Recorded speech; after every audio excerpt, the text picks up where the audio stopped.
Welcome to the latest edition of Transfer Wire. I'm your host, Jeremy St. Louis. This is the space where we assess the latest and greatest transfer rumors and classify them as whether they are trending up or trending down. Transfer stock markets. Just don't put any actual money on it. With just a couple of days to go before the summer window closes in England, let's start the Transfer Wire right there. The continuing saga of Paul Pogba. Will he stay or will he go is a stock down for now. The final days of the window, always a bit nutty in England, but for now, it looks like Pogba will be staying at Old Trafford. His manager, Ole Gunnar Solskjaer, is not stating anything different, but Juventus are reportedly trying to tempt the Red Devils by offering 3 players for Pogba to help get to United's $180 million US valuation.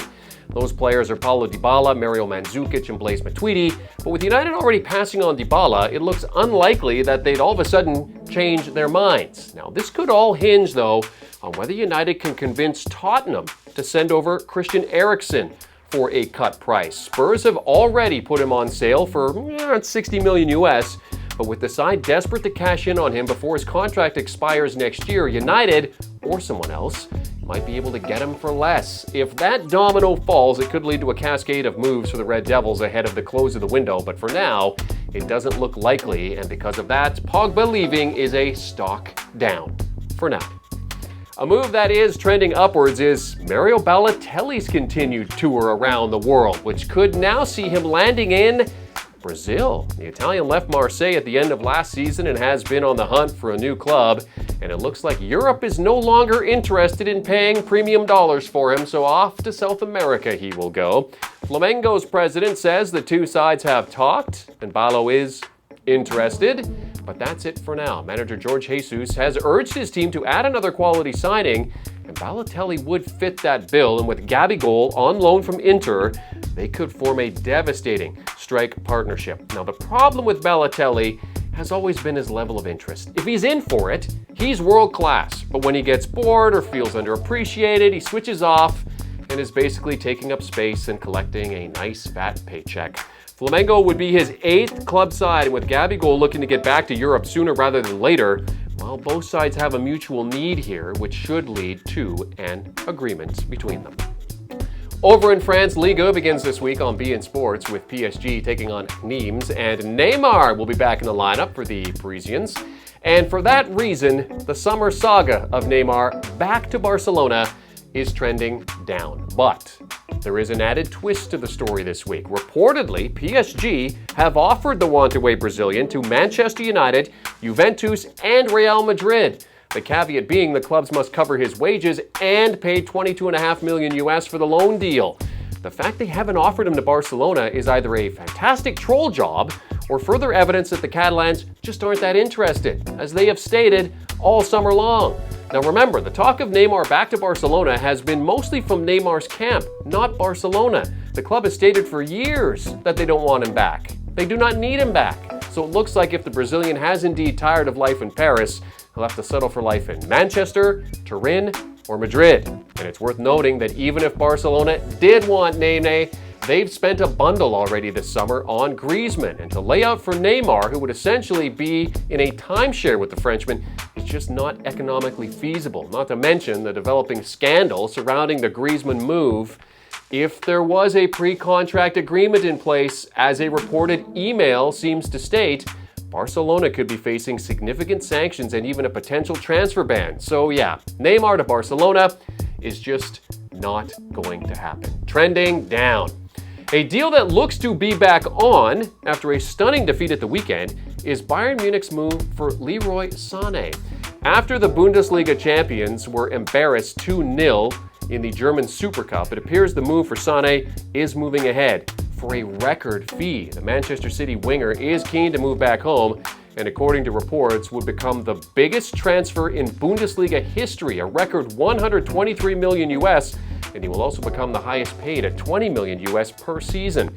The deal has been hot and cold all summer, with Sané's spouse the apparent holdout. She wants to stay in Manchester for some reason. But with Bayern not set to take no for an answer after what happened in the Super Cup, Man City are set to cash in. There is some concern over whether Sané would pass the medical, Remember, he did limp off in the Community Shield match at the weekend, but his manager Pep Guardiola said the knock was not serious, and it is thought that he could find a way to pass the medical.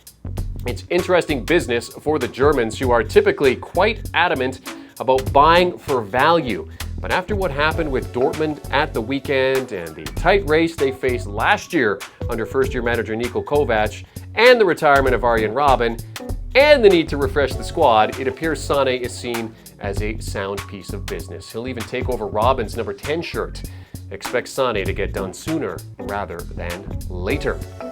Let's wrap things up with a few done deals. And we're going to start with Wayne Rooney bidding adieu to Major League Soccer as he returns to England with Derby County. Rooney set to finish the season with one DC side and start the new year with another DC side. It's an 18-month contract that will see him be both a player and a coach. Now, the 33-year-old has expressed his desire to go into management previously once his playing career is done, and this is obviously a move with his future in mind. At Derby, he joins a side that will fight for promotion to the Premier League, and he will be able to play a key role in that fight.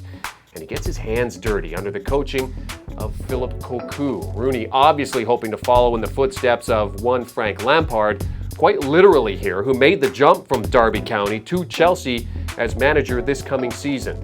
There is a bit of homesickness to this decision as well. Rooney's wife Colleen does want to get back to England, and this is a move that you could say it kills two birds with one stone, so to speak. So the Rooney move done. One-away Arsenal defender Laurent Koscielny has a new home as well. He's going back to France. His move to Bordeaux ends a stalemate between club and player and gives Arsenal some cash instead of losing him for nothing, which is what they stood to do after this season. The 33-year-old center back asked for a free release from the club earlier in the summer, but when the Gunners refused, well, he said, "I'm not traveling for the summer tour." They then sent him to train with the reserves, the under-23s, which he appeared fine with, viewed it as another indication that Arsenal didn't value his contributions to the club. He's been there for some time. The Gunners wished him well when announcing that the deal was done, and they hope to put the $5.6 million US transfer fee to use, assigning a replacement before the transfer window closes very shortly. And still in France, Lille have secured attacking midfielder Yusuf Yazichi in a club record deal from Trabzonspor. The 22-year-old coming in for an initial fee of $18.4 million US, but that could rise to just over 20 if he plays in 25 games. And there's also sell-on bonuses and that stuff.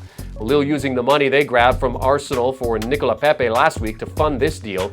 Yazici is one of the hot young talents in Turkey, having been in on 43 goals in 100 appearances over the past 4 seasons. Now, the fact he has almost as many assists as he does goals bodes well for a Lille side looking to challenge PSG's Ligue 1 supremacy and get deeper into the Champions League. The fact he has a quality left foot also certainly helps matters. He is the 11th summer signing for Lille. So that will do it for this edition of TransferWire. As always, be sure to check out beInsports.com for all the latest transfer news and notes. And for immediate interaction, well, you know what to do. You hit us up on social media. We always love hearing your thoughts and opinions. I'm Jeremy St. Louis. We'll see you next time.